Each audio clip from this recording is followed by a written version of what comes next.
Bolalarning hammasida ham qo'lida telefon bor. Maktabda o'qiydigan, sal kattaroq bo'lgan yigit-qizlarni qarasangiz, hammasini qo'lida, ba'zinisida ikkitadan ham bor. Turli bo'lmag'ur suratlar bor. Turli internetlarga kirishyapti. Bularni kim qaraydi? Mana 29-mayda qaror chiqdi, hukumatning qarori chiqdi, ta'lim muassasalarida foydalanish man qilinadi. Yaxshi gap. Lekin u yerdan chiqqanda uyiga kelganda-chi? Ko'chada yurganda-chi?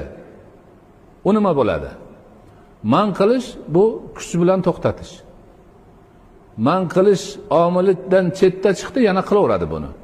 Shuning uchun haromdan, harishdan, gunohdan, uyatsizlikdan, odobsizlikdan man qiladigan narsa insonning qalbida bo'lishi kerak. Iymonini ajralmas qismi bo'lishi kerak. Turibdi, ichida turibdi, bilib turibdi. Bitta tugmachani bossa o'sha narsa chiqadi, lekin iymoni yo'l bermasligi kerak. Yo'q, bu gunoh bo'ladi. Ayib bo'ladi. Men musulmon shaxsman menga to'g'ri kelmaydi deb o'shini imkoni bo'lsa ham qilmasdan tark qilsa, ana shu inson haqiqiy axloqli inson bo'ladi. Odamlar ko'rib turganda o'zini yig'ishtirib olib, odamlarning ko'zidan chetga o'tganda nima xohlasa qilavergan, u axloqsiz odam u. Odamlarning oldida o'zini tutishi bu riyokorlik uchun bo'lgan bo'ladi. Yolg'iz qolganda o'zi nimani qilaversa, bu demak axloqsiz odam, hali axloq uni qalbiga kirmabdi.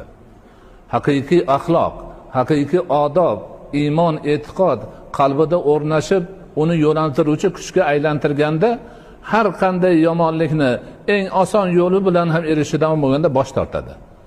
Gunohligini biladi, tan olmaydi, qilmaydi. Biz bolalarimizni ana shu saviyagacha tarbiyalashimiz kerak. O'zimiz shu saviyada tarbiyalanishimiz kerak.